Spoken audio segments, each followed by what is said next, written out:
Intelligent pastors take the time to speak with me and greet me, and once they do, they're sort of surprised. They often say to me, I would have never expected that conversation from you from a distance in observing you, meaning that I sit down with my challenges of walking and breathing, and I take time for me to listen to God and to wait for the Lord to show himself through other people. And when he does, it's sort of amazing. There is this concept of a mission.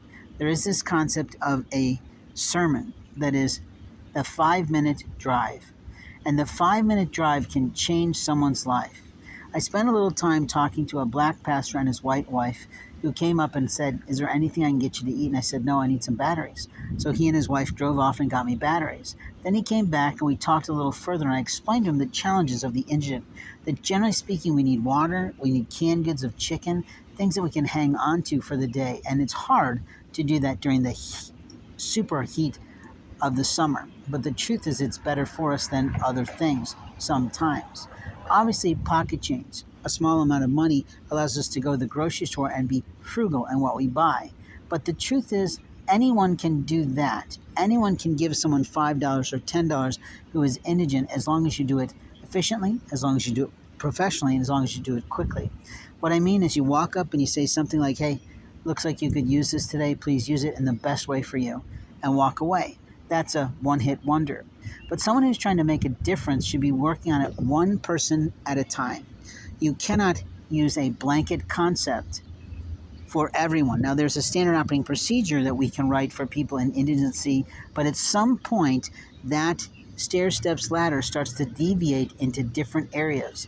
Most people need three things: quite forward, quite easy for most people who are working to do, but for those of us who are struggling to get online because of cyber attack and other things, it's hard for us to do.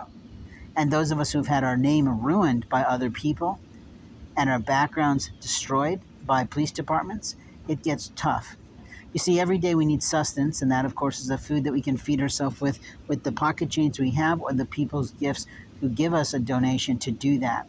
And I appreciate when people say, please get some food for you today, then I know how to use the money that they've entrusted me with. And I appreciate that.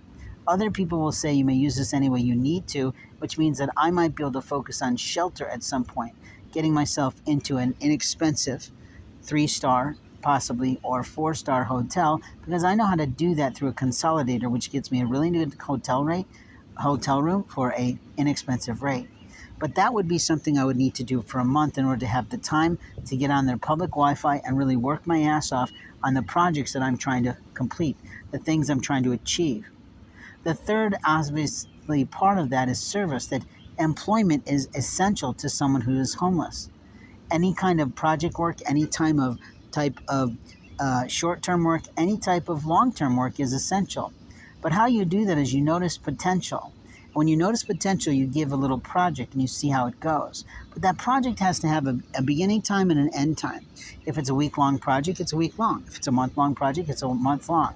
If it's a 3-month project, then that's more detailed. But openly, the person you're talking to has to be smart enough to plan it out because they know what they're doing. But at the same time, you have to be willing to talk to them so they can hear you, listen to you, and see what you're trying to achieve.